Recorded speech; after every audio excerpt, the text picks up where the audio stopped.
The test is in 4 parts: Part 1, Part 2, Part 3, and Part 4. Now look at Part 1. Part 1. Anna receives a phone call from her friend Peter. You'll hear an extract from their conversation. First, you have some time to look at questions 1 to 6. Now we shall begin. You should answer the questions as you listen, because you will not hear the recording a second time. Listen carefully and answer questions 1 to 6.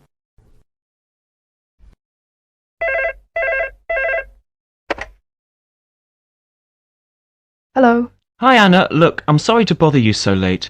I just wanted to ask you a little favour. Oh, sure. Well, I'd like to help out. Anything you want. Look, I'm going to London for a week. Oh, how wonderful. Oh, I wish I could get away on holiday. Look, I got a problem, though. I got some cats, and, I need a home for them. Oh, well, the only thing is, how many of them are there? Well, there's only 2. Oh, well, that's okay then. I think I still have a box, but it's pretty worn out and a bit dirty. Not too nice, you know. Well, I think that'll be all right. I'm sure it'll be fine as long as you clean it up. I mean, you will have to clean it up because, well, I didn't want to mention this earlier because perhaps, but one of them is pregnant, you see. One of the cats is pregnant and she's going to be delivering pretty soon. Oh, no.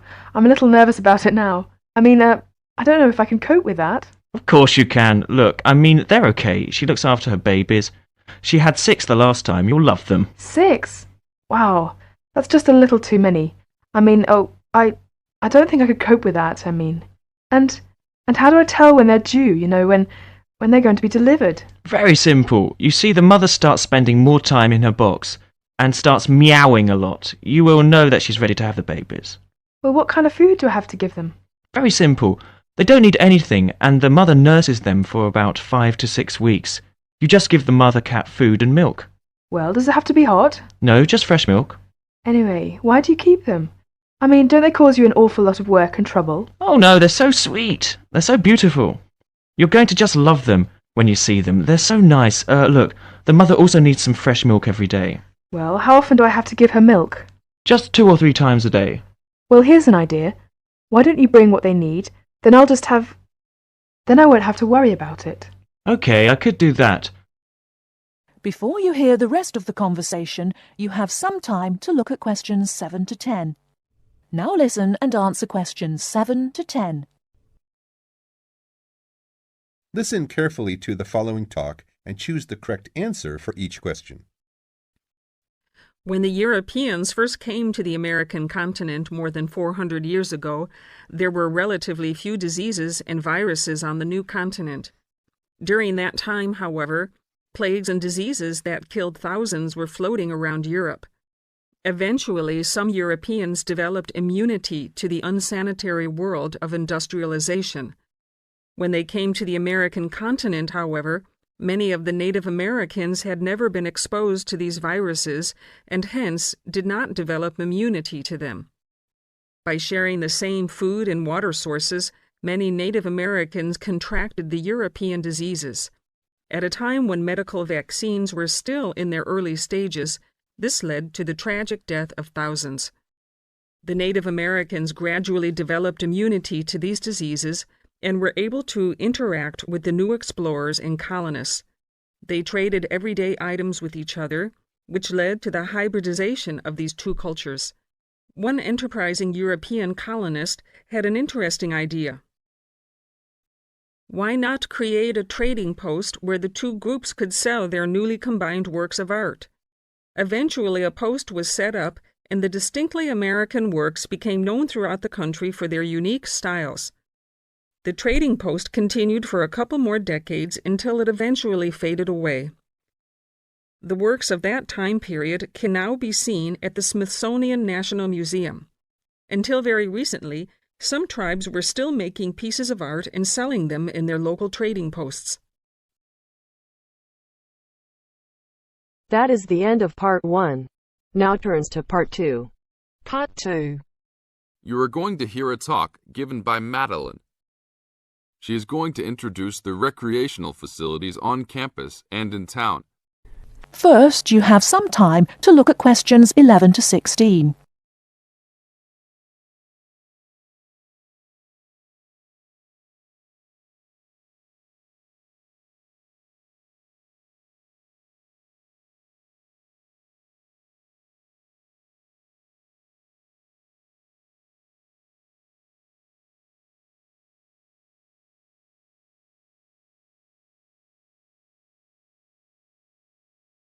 Now, listen carefully and answer questions 11 to 16. Well, good morning, everybody. My name's Madeline Stewart, and I'm here to tell you about the recreational facilities available on campus, and also to tell you something about what the town has to offer. You may already know that your Students' Union membership also includes membership of the Sports Union, which provides a range of sporting and recreational facilities on campus, much the same as those in most British universities. The Sports Union has football, tennis, and cricket teams in local competitions. And really, most sports are catered for in some way on campus, even if they're just social matches. In the building itself, there are fitness classes and a full gym, including weights. The Sports Union can also provide cheap tickets to some major sporting events. And to keep you up to date with everything available, there's a weekly newsletter distributed around the campus. You should check this to find out the names and phone numbers of the contact people for each sport or activity you are interested in. Yes, did you have a question? Yes, apart from what you've just said, does the Sports Union offer individual help in any of its activities, for example, in getting fit and healthy? Yes, we do. The Sports Union has a fitness assessment clinic every Friday, staffed by the resident sports trainer, who can provide advice on the best program for you and refer you to various charts. I'm sure you all realize that for any medical assessment or health problem, you should go to the University Medical Service. The sports trainer can also advise you on a suitable training program using the weights. And now on to Ashbury. Before you hear the rest of the talk, you have some time to look at questions 17 to 20. Now listen and answer questions 17 to 20. And now on to Ashbury. For a town of its size, Ashbury has some unusually good leisure and sporting facilities, most of which are near the center of town and easily reached by bus from this campus. There's a new, well, almost new, Olympic-sized swimming pool. That's not quite in the central town area, but it's only a 5-minute walk from the bus stop. Above the pool, there's a high-tech fitness center that any of you more serious fitness lovers would need to check out. Then, in the center of town, there's a sporting complex called the Anderson Center, which contains squash courts and facilities for a number of other indoor sports, such as basketball. And just around the corner from the Anderson Center, in the main street there, is an indoor bowling alley. All of these facilities are listed in the weekly newsletter, so I encourage you all to look through it and... That is the end of part 2. Now turns to part 3. Part 3. You'll hear a man giving a short talk to new students about their university sports centre. First, you have some time to look at questions 21 to 24. Now, listen carefully and answer questions 21 to 24. Good morning to all you new students here at Wesley University, and thank you for coming to this talk on the Sports Centre. My name is Mr. Mike Finn. Later, I'll take you around the centre on a tour, but right now, I'll just let you know what we have to offer and how you can become a member.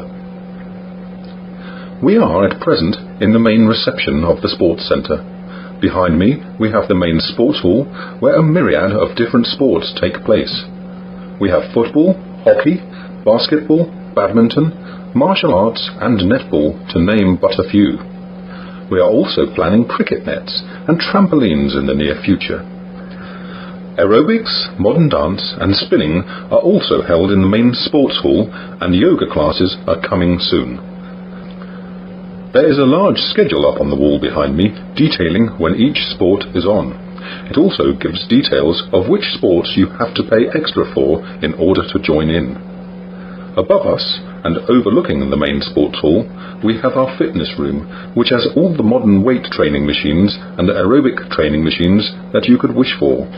At present, there are no running machines, as there have been a few accidents with these, and we are waiting for the university to work out its insurance as regards these before we get them back again. Round the back of the main sports hall are our 3 squash courts. These can be reserved at the reception.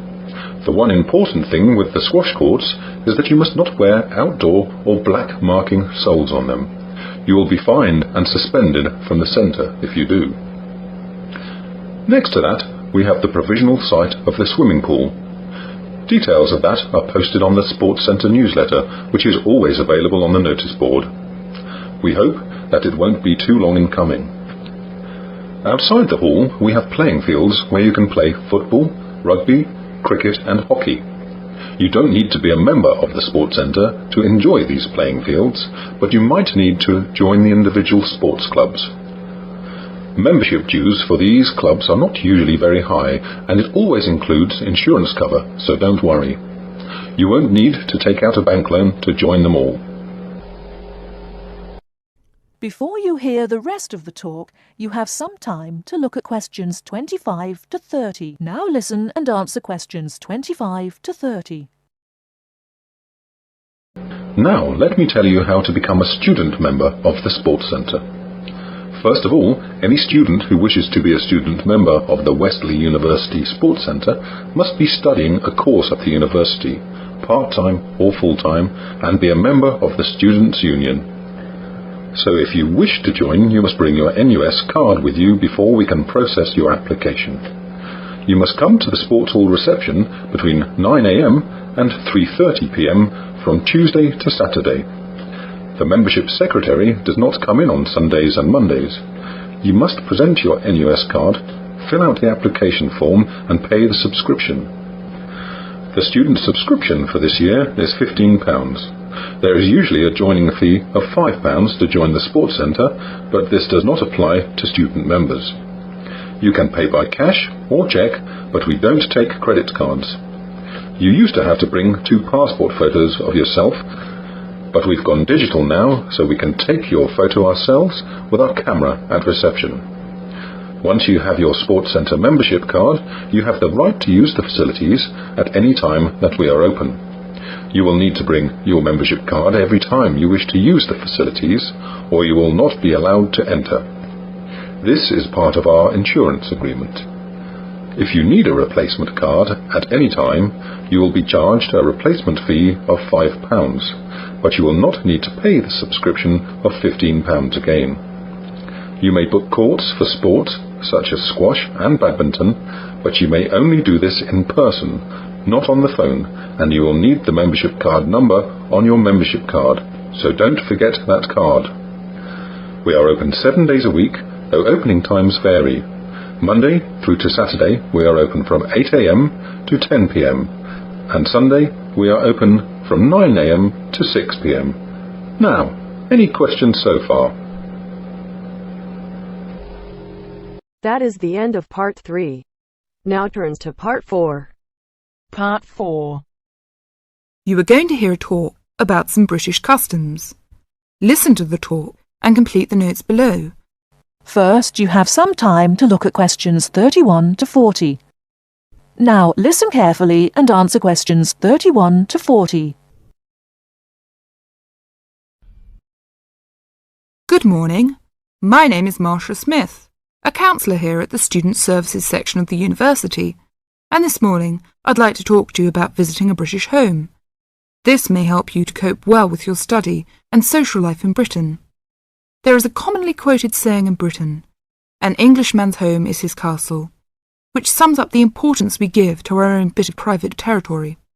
If you are living in a British home, or are invited to visit or stay with someone, it is important to act thoughtfully. For example, be punctual for meals and, if you know you have to miss one, let your host know as soon as possible.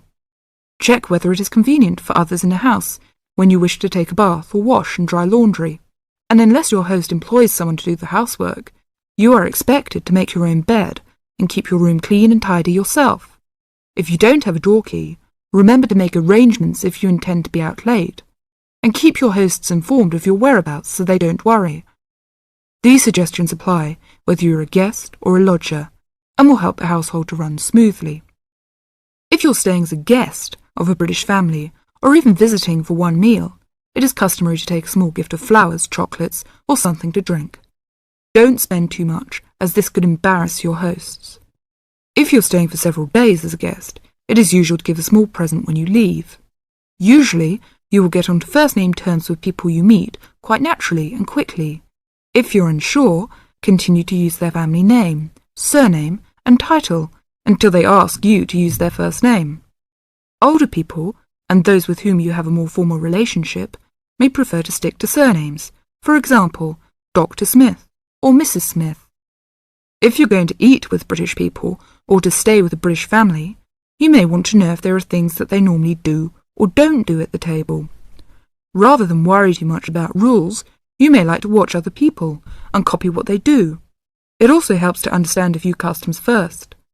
Both at home and in restaurants, people normally wait until everyone has got their food before they start eating. However, they will start before this if someone says, "Please don't wait," or "Don't let it get cold." When people have started, they keep their cutlery, knives, forks and spoons on the plate when they are not using them, and leave them on the plate when they finish the course. For each course, different cutlery is used.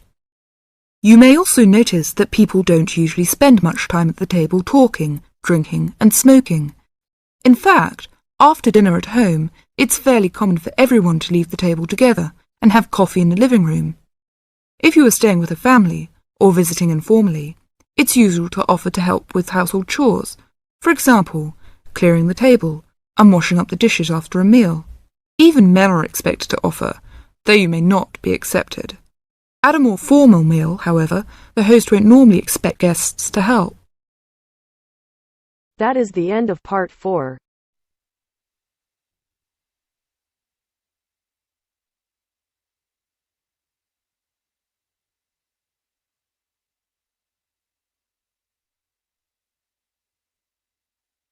That is the end of the test. You now have 10 minutes to transfer your answers to your Ielts listening answer sheet.